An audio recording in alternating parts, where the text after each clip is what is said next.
కొత్త బిజినెస్ కోసం ఆలోచిస్తున్నారా? ఈజ్ ఆన్ డిస్ట్రిబ్యూషన్ కోసం కాల్ చేయండి 9154729854.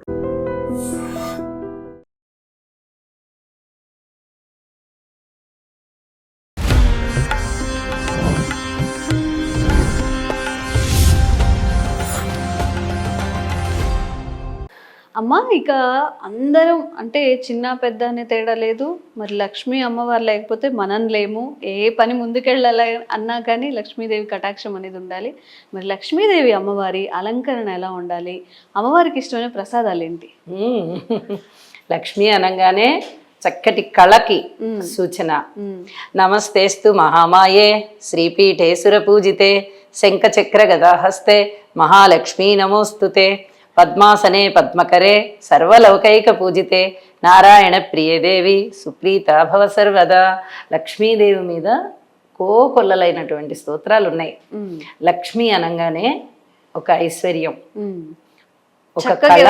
మంచిగా కనిపించిన లక్ష్మీదేవిలో ఉన్నావు, చక్కగా లక్ష్మీ కళ్ళు ఉంది నీళ్ళు అని చెప్తుంటారు. ఒక కళ, ఒక ఐశ్వర్యం, ఇవన్నీ కూడా లక్ష్మికి ప్రతీకలు. ఇటువంటి లక్ష్మీ అమ్మవారు పార్వతీదేవి, లక్ష్మి, సరస్వతి ఈ ముగ్గురిని మనము త్రిమూర్తులు, త్రిశక్తులుగా వర్ణించుకుంటూ ఉంటాము.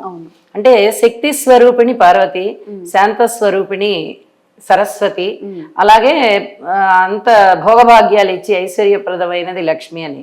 త్రిశక్తుల మూల రూపిణి అమ్మే. అయితే ఈ అమ్మ నుంచే ఆవిర్భవించింది లక్ష్మీ అమ్మవారు కూడా. విష్ణుమూర్తికి ఇచ్చేసింది. అయితే ఈవిడ అయోనిజ కదా, అమ్మవారి యొక్క శరీరంలోంచి ఒక అంతర్భాగంగా ఆవిర్భవించింది లక్ష్మీ అమ్మవారు. అలాగే పాల సముద్రాన్ని చిలికినప్పుడు మందరగిరి పర్వతాన్ని కవ్వంగా చేసుకుని, వాసుకిని తాడుగా చేసుకుని మందరగిరి పర్వతాన్ని చిలికినప్పుడు అక్కడ దగ్గర నుంచి దేవదానవులందరూ చిలికారు. చిలికినప్పుడు ఈ లక్ష్మీదేవి పాల సముద్రంలో నుంచి కూడా ఉద్భవించింది. ఉచ్ఛైశ్రవం వచ్చింది, ఐరావతం వచ్చింది, కామధేను వచ్చింది, కల్పవృక్షం వచ్చింది, చంద్రుడు వచ్చారు, అమృతం వచ్చింది. ఇలా వీటన్నిటితో పాటు అందుకనే చూడండి, కామధేనువు అంటే లక్ష్మితో సమానం అని చెప్తాం. కల్పవృక్షము అని అంటే కోరిన కోరికలన్నీ తీర్చేటటువంటి ఒక చల్లని చెట్టు. ఆ చెట్టునే మనం దేవతగా కల్పవృక్షం రా అంటాం. ఎవరన్నా అడిగిన వాళ్ళకి అడిగినట్టుగా దానాలు ఇస్తుంటే ఒక పెద్ద కల్పవృక్షం రాయన అని చెప్తూ ఉంటాం. అలాగే అమృతం, అమృతం తాగి దేవతలు అమరులయ్యారు కదా, అంటే ఇంకా వాళ్ళకి మరణం లేని విధంగా తయారయ్యారు కదా. అలాగా ఈ అమ్మవారితో పాటు ఇవన్నీ పుట్టాయి కాబట్టి వీటన్నిటికీ కూడా ఆ చల్లని గుణం ఉంది, అంత అమృతత్వం ఉందన్నమాట వీటన్నిటికీ కూడా. అంత అద్భుతమైనటువంటి అమ్మ మన లక్ష్మీ అమ్మవారు. అలాగే వైకుంఠంలో అమ్మవారి యొక్క వైభవం చాలా చాలా ఎక్కువగా ఉంటుంది. మన ఇంట్లో కూడా ఇలాంటి వైభవాలు ఉంటే ఆ ఇల్లు లక్ష్మీ కళతో ఉంటుంది అని చెప్తాం. అలాంటి వ్యక్తుల యొక్క మొహాలు కూడా మనకి లక్ష్మీ కళ తాండవిస్తున్నట్టుగా ఉందండి, వాళ్ళ ఇల్లు ఇంకెంత భోగంగా ఉంటుందో అని చెప్పుకుంటూ ఉంటాం. అంటే లక్ష్మి అనగానే ఒక సిరి సంపదలు, ఒక భోగభాగ్యాలు, వీటన్నిటికీ ఒక ప్రతీకగా లక్ష్మీ అమ్మవారిని చెప్పుకుంటాము. మనిషికి ఏ కోరిక తీరాలన్నా, మనిషిలో సత్తువ కలగాలన్నా లక్ష్మీదేవి అనుగ్రహం కావాలి. ఈ లక్ష్మీ అనుగ్రహం ఉంటేనే ఆ మనిషి మనగలుగుతాడు సమాజంలో మంచిగా. లేకపోతే ఏ పని చేయలేడు కదా. ఒక మనిషికి అన్నం తినాలన్నా ఈ రోజుల్లో ఆహార పదార్థాలన్నీ కొనుక్కొని తినాల్సిందే, బట్టలు కట్టుకోవాలన్నా వస్త్రాలు కొనుక్కోవాల్సిందే, ఏదన్నా చదువుకోవాలన్నా ధనము కావాల్సిందే. ముఖ్యంగా ధనానికి చాలా చాలా ప్రాముఖ్యత ఉంది ఇప్పుడున్న రోజుల్లో. ఈ ధనానికి ప్రతీకగా మనం ఏ దేవతను ఆరాధిస్తామంటే ధనలక్ష్మిని ఆరాధిస్తాం, లేదా గజలక్ష్మిని ఆరాధిస్తాం. గజలక్ష్మి కూడా అంతే, ధనానికి ప్రతీక. గజలక్ష్మి కూర్చుని చక్కగా అభయముద్ర వేసుకొని కూర్చుని ఐశ్వర్యాన్ని ఇస్తుంది. అంటే ధనం రూపంలో కాసుల్ని ఇచ్చినట్టుగా మనం ఆ ముద్రని చిత్రపటాలలో చిత్రించుకుంటూ ఉంటాం. వెనకాల 2 ఏనుగులు అమ్మవారిని నీళ్లతో అభిషేకం చేస్తున్నట్టుగా.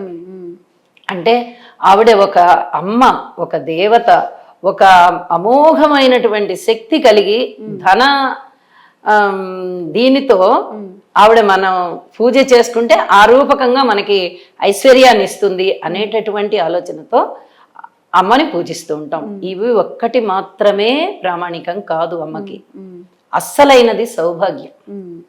అసలైన లక్ష్మి అంటే ఏమిటి అంటే స్త్రీలకి సౌభాగ్యం. నిజానికి చెప్పాలంటే పురుషులకి కూడా అదే. పురుషులకి భార్య ఉండాలి కదా, అది సౌభాగ్యమే కదా అది. అలాగే స్త్రీలకి కూడా భర్త ఉండాలి. దీనికోసం మనము ఖచ్చితంగా పసుపు కుంకాలతో పూజ చేస్తాం. లక్ష్మి అనగానే పసుపు కుంకాలే గుర్తొస్తాయి, పువ్వులే గుర్తొస్తాయి. పసుపు కుంకాలు పూలతోనే ఏ అమ్మవారిని పూజించినా అందులోని అంతరార్థం ఏమిటి? ఐశ్వర్యం కావాలని, సౌభాగ్యం కావాలని, సంతానం కావాలని, కుటుంబం వృద్ధి చెందాలని, ఆయురారోగ్య ఐశ్వర్యాలతో మా కుటుంబం అంతా ఉండాలని.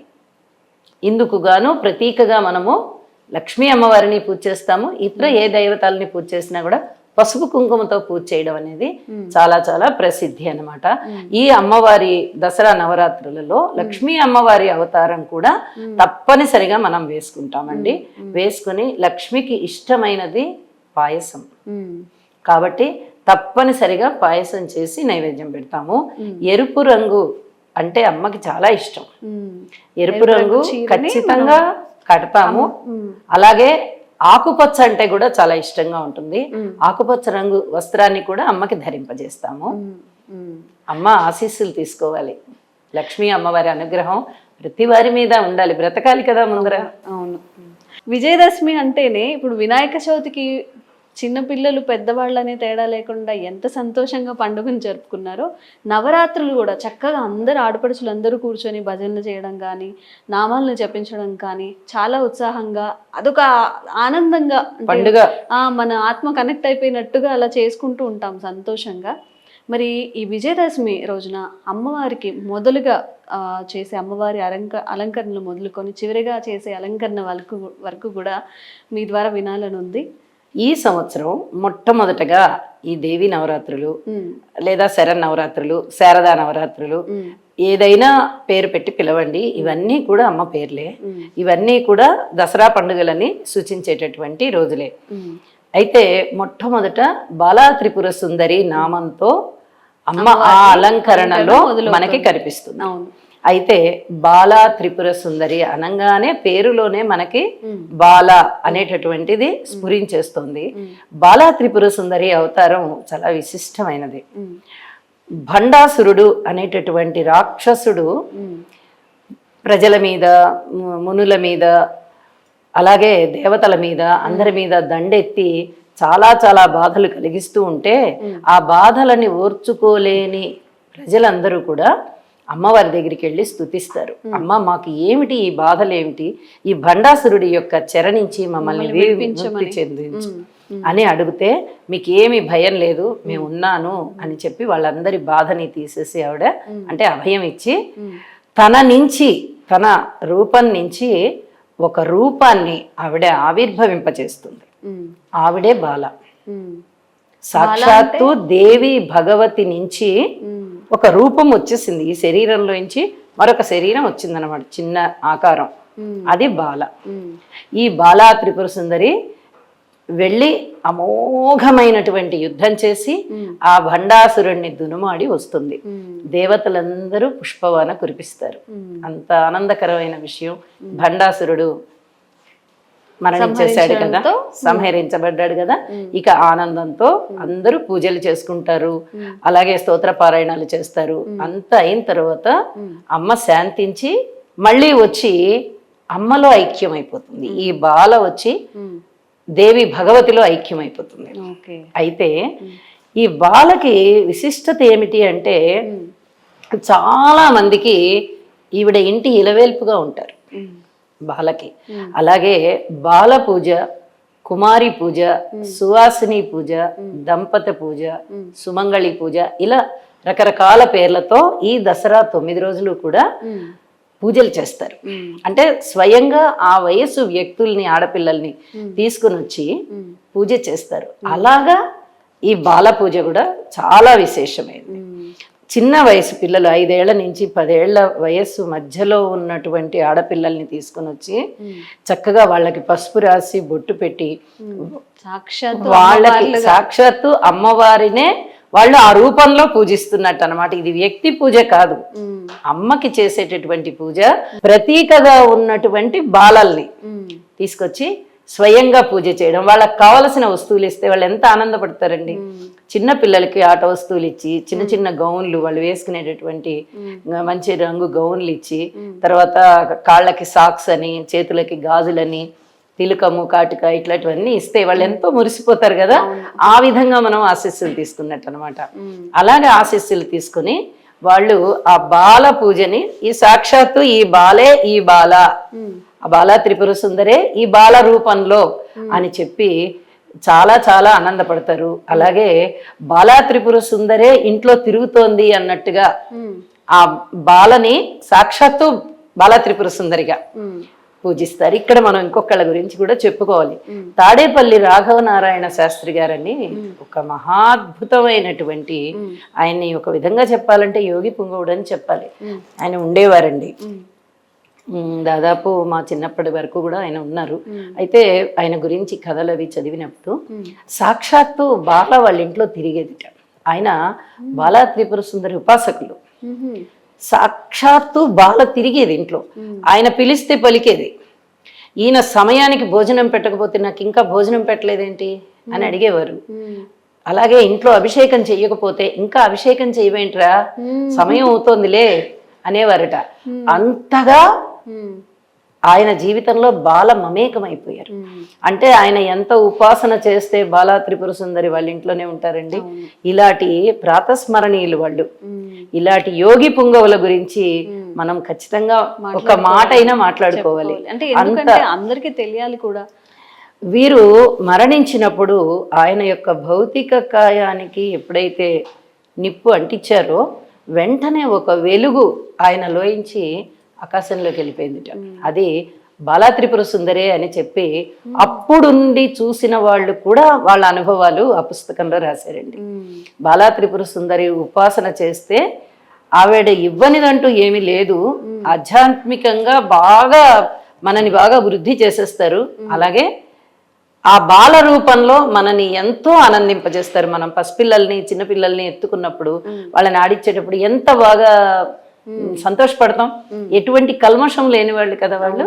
అలాగే బాలా త్రిపుర సుందరిని కూడా ఎంత పెద్ద గొప్ప అమ్మవారైనా అంత చిరునవ్వులు చిందిస్తూ ఆ పసి మనస్సు, పసిడి ముఖము, అలాగా నిష్కల్మషమైనటువంటి ముఖము, ఆ ముఖవర్చస్సు అవన్నీ మనని బాగా మురిపిస్తాయి.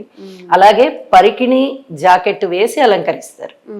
చక్కగా జడకుప్పెలు వేస్తారు, పూల జడ వేస్తారు, నుదుట ఈ పాపిడి బిళ్ళ పెడతారు, అటు ఇటు ఇరువంకల సూర్య చంద్ర వంకలు పెడతారు.